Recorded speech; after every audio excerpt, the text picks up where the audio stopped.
Alright guys, TacticalRab back again today. Hope you're all doing well and enjoying your day so far. Welcome back to Valorant News and to the Champions event, which continues to deliver great matches, incredible upsets, 100 Thieves confirming some changes we'll look at here in a second, but also many interesting matchups to discuss with the playoffs bracket now being confirmed. Very much intrigued to your thoughts in the comment section below. If you enjoyed the video, hitting a like button is the best thing you can do to help this channel reach new people. Please consider subscribing as well if you have not yet already. The growth has been immense. I'm sure we're going to get through that 3,000 barrier by the end of Champions with no problem at all. Firstly, this to mention from screen. Good news, the brother buff is back in business. We will see you guys on stage. Let's go Liquid. So yeah, really cool to see because of course Nitr0 testing positive, had to play from the kind of isolated room, I guess, within the hotel like quarantine match setup situation. Now he's going to be back in business for the main stage. That's really cool to see. Like, I mean, this might honestly take Liquid to the level they need to be at to win this entire tournament. They certainly get to this point as not exactly favourites, but they're certainly up there in the top teams that you would imagine might make a decent run here. This also wanted to mention from dapr real quick, because there has been some talk, what exactly are Sentinels going to do? He puts in his bio right here, content creator for Sentinels.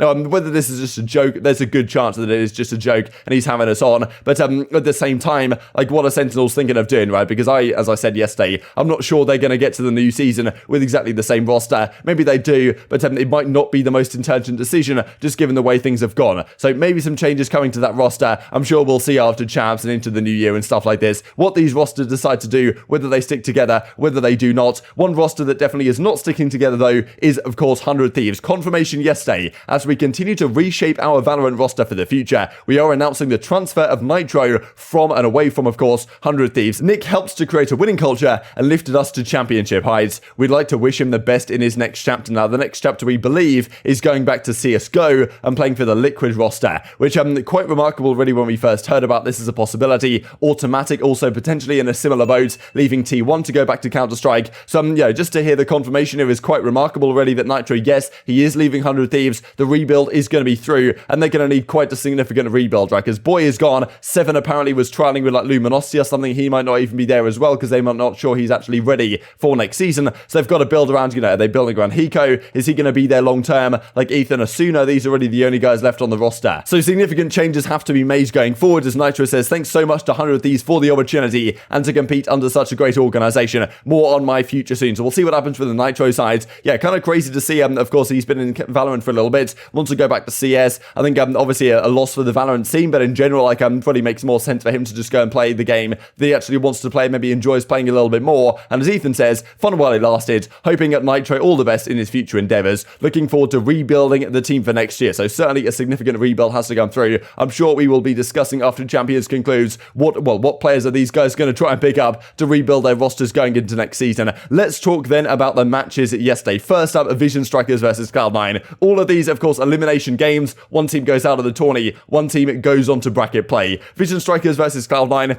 I thought it was quite remarkable, to be honest, the fact that after Vision Strikers won their first series, there was, against Full Sense, there was some interview that came out with one of the players saying, yes, they're the best team at Champions, no one's going to be able to take them down, and since then they lose 2 series. This one's a Cloud9, pretty much one of North America's last hopes in the tournament, and I wasn't really sure who I wanted to win this, to be honest. I just wanted a good matchup, and it certainly was. Goes all the way down to Breeze on the final map, and Cloud9 just about got over the line here. It wasn't convincing for them at the end of the day. The ascent was 13-10 for Cloud9. Like, I mean, look at this. The first half was just so dominant. They almost choked it away, right? But they just about closed it out in round 23 after winning 11 rounds in the first half. They just about closed it out on the offensive side, which I mean, it was quite remarkable for it to go that close. And then I guess that helps the momentum a little bit of the Vision Strikers. They come back on split 13-9, and then Breeze goes 13-11. So it was not convincing by any means, but in the end, it is Cloud9 Blue that get over the line. They are, well, the last North American team remaining in the tournament now, as we'll look at it in just a couple of minutes' time. Leave with a great series, and I mean, they will have a difficult matchup up against Team Liquid, I believe, coming up today. We'll have a look at that here in a couple of seconds. The next series was Team Secret versus the Vikings, and I think a lot of people expected Secret to get through this, to be honest, given how they performed earlier on in the tournament, and they certainly do. Like, both maps relatively comfortable here. Some great moments really from both teams. I thought Secret especially put up some fantastic moments. Dubstep with some monster plays at times, and yes, a 2-0, relatively comfortable at the end of it.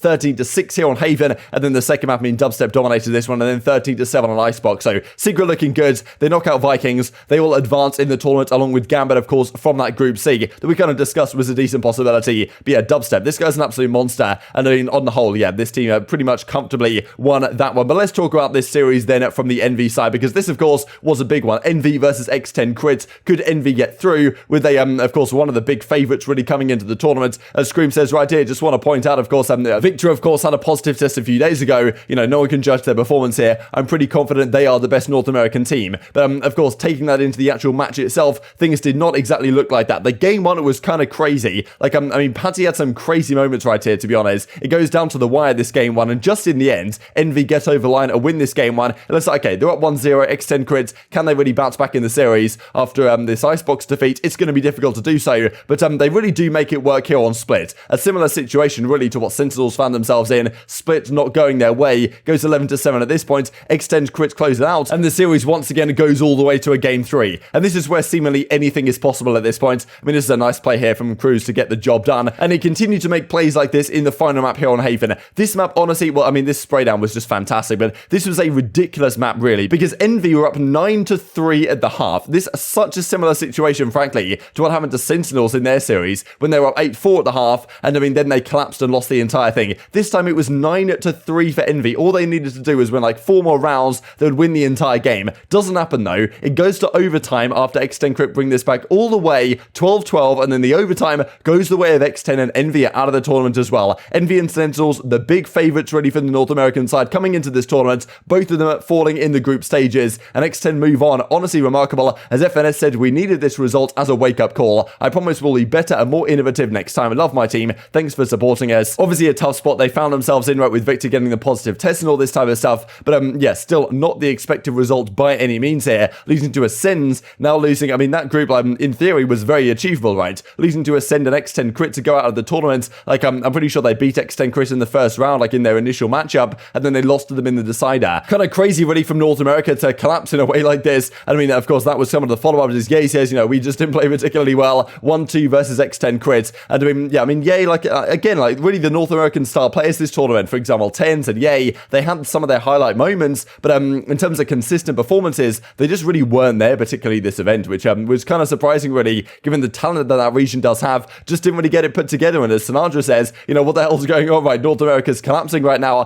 Asuna goes on to say as well, or actually, well, Asuna also said the same thing, but TenZ says this, NA Valorant is dead, right? One team remains, it's Cloud9 Blue in the entire tournament, but yeah, everyone else in the entire tournament is gone. All the North American teams are out of there, which, I mean, remarkable, really. It seems like every esport North America struggles in, apart from basically Call of Duty, and, I mean, yeah, Valorant seems to be no exception. There's going to be a lot of talk after this event, exactly why this is the case, what's wrong with the North American region. Is it the way they practice? Is it the way things go on? The fact that they have so much talent over there, but they can't really seem to put it together at the big events. Kind of crazy situation. This was the overall series score that I just thought I'd take you guys through real quick. So yes, Ye on the whole went positive, but yeah, Sushi Boys, some people were saying he should be called Sushi Men, and Patty had some great moments towards the end as well, for sure. I mean, yeah, Icebox, as we said, 13-10 in the end for NV, then it was a 13-8 on Split, and then Haven goes all the way to overtime. But look at this, right, 9-3 at the half for NV. They collapse fully, losing 11 of the next 14 rounds, and I mean, yeah, that's job done for X10 Crit moving on to the tournament. That leaves us in this situation. So today, we have 2 more matches going on, and we're on 2 more matches on the next day. Then on December the 11th, it's the semi-finals. December the 12th, it's the grand final. So here we go.